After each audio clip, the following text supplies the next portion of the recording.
Okay, let's start with speaking part 2. Describe a story or a novel that was particularly interesting to you. That was past tense, please. There were many stories in novel which I found interesting. Here I would like to talk about a king who's very kind-hearted and pity for his nation. He provided all the possible requirement to his nation, but his nation response responded him very badly.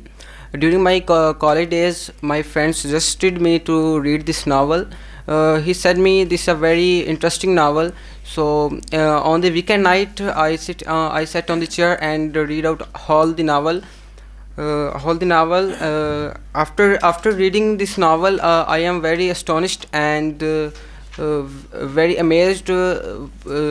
Very amazed, because this novel gave us a very interesting lessons to help others and help others and give us a lesson to keep other people's in a respond with other people in a good way. So Okay, thank you so much. 58 seconds in total. So try to speak a little more, then it'll be fine.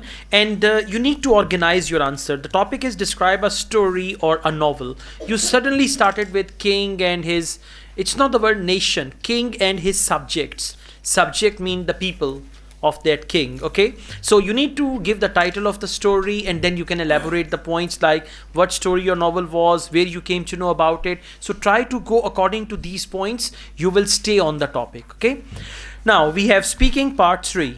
What kinds of stories do children like to learn?